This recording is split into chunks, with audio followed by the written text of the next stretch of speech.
নমস্কার, আপনারা দেখছেন টক টু বাংলা। আমি অভিষেক। এই মুহূর্তে যে সবচেয়ে বড় খবর তা কিন্তু আবার বিস্ফোরক বিজেপির একাধিক দলনেতা।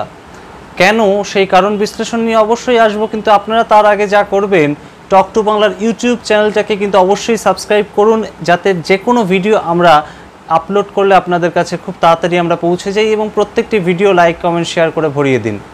এবার আসি সেই খবরে, বঙ্গ বিজেপিতে কেন এত মুহুর্মুহু চমক এবং বিস্ফোরণ, বলা যেতে পারে কিন্তু ক্ষোভ বিক্ষোভ এবং তর্ক বিতর্ক, বলা যেতে পারে কার্যত কাদা ছোড়াছুড়ি চলছে 4 জুন রেজাল্ট বেরোনোর ঠিক পর থেকেই।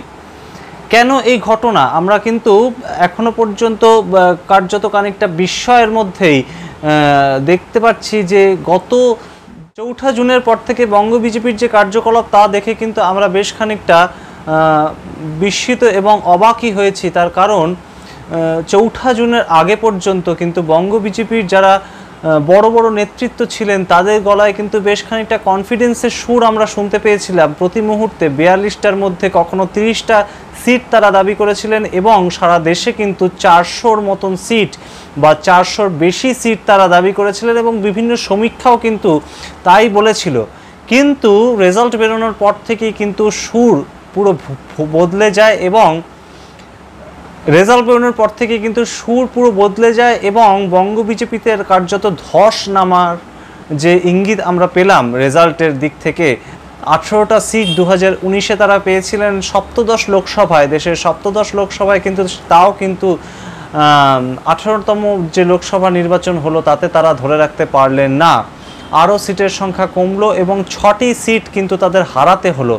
18টির মধ্যে মোট 12টি সিট পেলেন, এবং তার মধ্যে বিভিন্ন তারকা প্রার্থী কিন্তু হেরে গিয়েছেন বিজেপির পক্ষ থেকে লড়াই করে। তার মধ্যে অন্যতম গুরুত্বপূর্ণ মুখ কিন্তু বিজেপির প্রাক্তন রাজ্য সভাপতি এবং প্রাক্তন এমপি, তিনি কিন্তু দিলীপ ঘোষ, যার হাত ধরে বঙ্গ বিজেপি কিন্তু কার্যত পশ্চিমবঙ্গে পরিচিতি পেয়েছিল, মানুষের কাছে গ্রহণযোগ্যতা পেয়েছিল 2016 সালের পর থেকে। এবং 2019 সালে কিন্তু বলা যেতে পারে বিজেপির যে উত্থান, বিজেপির যে কর্মী সমর্থকরা একটু অক্সিজেন পেলেও, তা কিন্তু প্রথম 2019 সালে বিজেপির প্রাক্তন রাজ্য সভাপতি দিলীপ ঘোষের নেতৃত্বে। সে ঘটনা কিন্তু আমরা এখনও মনে রেখেছি, কিন্তু তারপরেই কিন্তু দেখা গেল আস্তে আস্তে দিলীপ ঘোষকে সরে যেতে হলো নেতৃত্ব থেকে, এবং তবুও তিনি কিন্তু সাংসদ হিসেবে তার কাজ করে গিয়েছেন।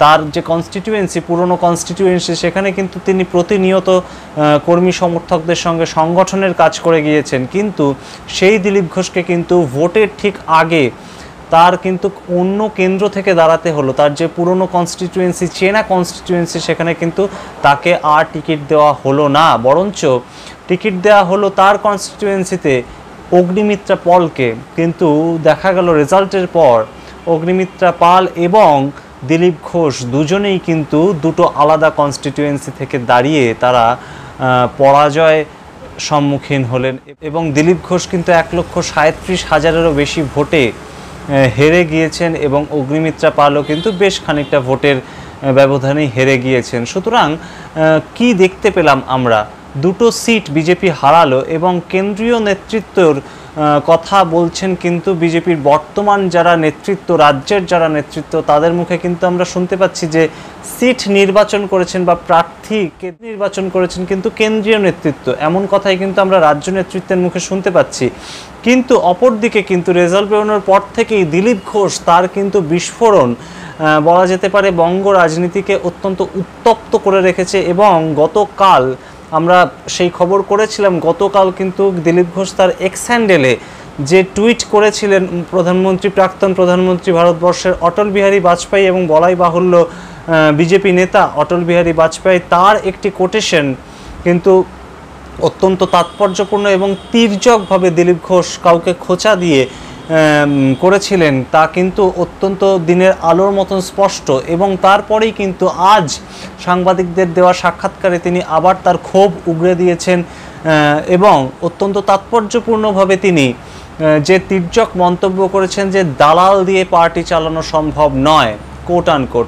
সুতরাং এই যে ইঙ্গিতপূর্ণ মন্তব্য, এই ইঙ্গিতপূর্ণ মন্তব্য কার উদ্দেশ্যে তিনি করলেন তা কিন্তু আমরা এখনও জানি না, কিন্তু দিলীপ ঘোষ কিন্তু বেশ খানিকটা ক্ষুব্ধ। এবং শুধু দিলীপ ঘোষ তাই নয়, দিলীপ ঘোষের যে হেরে যাওয়া তা নিয়ে কিন্তু নানান মহলে প্রশ্ন উঠেছে। এবং যেমন আমরা আজকেই কল্যাণ বন্দ্যোপাধ্যায়, তৃণমূলের টিকিটে যিনি 4 বারের এমপি হিসেবে জয়ী হলেন, 2009 সাল থেকে তিনি এমপি, তিনি কিন্তু দিলীপ ঘোষের প্রসঙ্গ টেনে এনে বলেছেন যে বঙ্গ রাজনীতিতে দিলীপ ঘোষের অবদান কিন্তু বিজেপিকে তুলে আনার ক্ষেত্রে বা বিজেপিকে উত্থানের ক্ষেত্রে কিন্তু অত্যন্ত গুরুত্বপূর্ণ। তাই দিলীপ ঘোষকে ভোটের ঠিক আগেই তার চেনা কনস্টিটিউয়েন্সি থেকে সরিয়ে নিয়ে যাওয়া কিন্তু ঠিক হয়নি। একইভাবে আমরা দেখতে পেয়েছি যে খগেন মুর্মু, তিনি কিন্তু একই কথা বলেছেন দিলীপ ঘোষের পক্ষে, এবং দিলীপ ঘোষকে সরিয়ে নিয়ে যাওয়া যে ঠিক হয়নি বা উচিত কাজ হয়নি, সেই কথাই কিন্তু খগেন মুর্মুর গলাতেও আমরা শুনতে পেয়েছি। এরপরেও কিন্তু অগ্নিমিত্রা পাল, তিনিও কিন্তু একই কথা বলেছেন যে দিলীপ ঘোষ কিন্তু আমাদের দলের নেতা এবং রাজ্য বিজেপিতে কিন্তু অত্যন্ত গুরুত্বপূর্ণ একজন পদাধিকারী ছিলেন দিলীপ ঘোষ। তাকে এইভাবে ভোটের ঠিক আগে সরানো, অন্য কনস্টিটিউয়েন্সিতে, অচেনা কনস্টিটিউয়েন্সিতে তাকে ভোটে লড়বার জন্য প্রার্থী করে পাঠানো, তা কিন্তু খুব একটা ভালো চোখে দেখছেন না অনেক নেতা নেত্রীরাই। সুতরাং আমরা কিন্তু বুঝতেই পারছি বঙ্গ বিজেপিতে রাজনীতির মধ্যে নিজেদের মধ্যে অভ্যন্তরীণ হাওয়া কিন্তু বেশ খানিকটা উত্তপ্ত।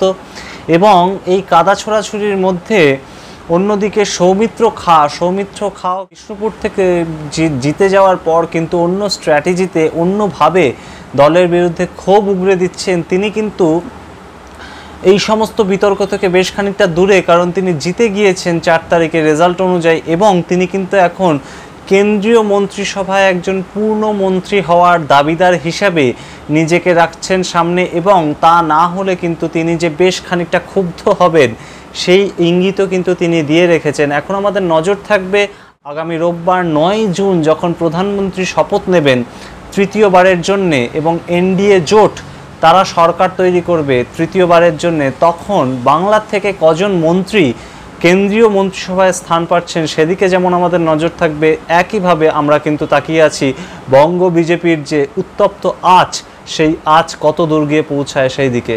আপনারা দেখতে থাকুন টক টু বাংলা, প্রতি মুহূর্তে প্রতিটা খবরের জন্যে। নমস্কার।